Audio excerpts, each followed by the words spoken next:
Evidence for pre-Columbian tsunamis in the Caribbean. In a journal article published earlier this week, researchers at the University of Washington, USGS, and several other institutions outlined evidence of extreme waves in the British Virgin Islands. The evidence for this coastal inundation are brain corals scattered up to 1/3 of a mile inland from the northern coastline of the island of Anegada. This picture shows Brian Atwater next to one of the displaced brain corals. This particular coral is 8 feet in diameter. In order to get over 200 brain corals, which in some instances are several meters in diameter, so far inland, inundation would not only have to be extreme, but violent enough to detach living corals from a Caribbean reef. The scientists have two theories: a rare tsunami or an unusual hurricane. The tsunami source would likely be the distant Puerto Rico Trench, which lies 120 kilometers north of the island. While this trench sits on the boundary between the North American and Caribbean plates, where large earthquakes are possible, no documented tsunamis have even been generated here. Having said that, there are other potential sites along the plate boundary where active faulting could generate a destructive tsunami. This Tumblr map shows the location of Anegada relative to the nearby Puerto Rico Trench. So, does the fact that no tsunami has ever been recorded discount the possibility that one occurred in pre-Columbus 1492 times?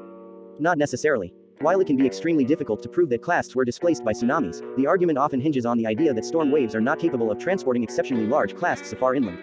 And, in the case of Anegada, no modeled hurricane storm surge or historical hurricane has resulted in inundation that matches the extent of the displaced brain coral. The reason behind this is the deep water just off the northern coast, and a fringing reef, both of which help dissipate energy. It is important to note, however, that these characteristics do not have the same effect on tsunamis, which are in fact aided by deep water because less energy is extracted. While this would appear to suggest that a tsunami is the only possible explanation for the displaced coral, in 2013, Typhoon Haiyan in the Philippines generated tsunami-like surges, in what can be described as an unusual event. This is why the Brian Atwater and his team believe the culprit is either a tsunami or an unusual hurricane.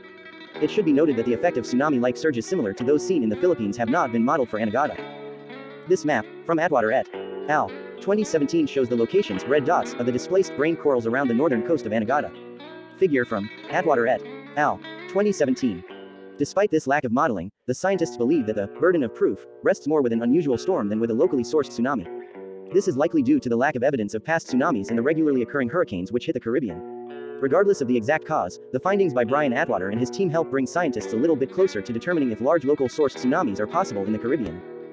Additionally, people in the British Virgin Islands believe that the more evidence they have of large destructive waves, the better their public outreach efforts will do.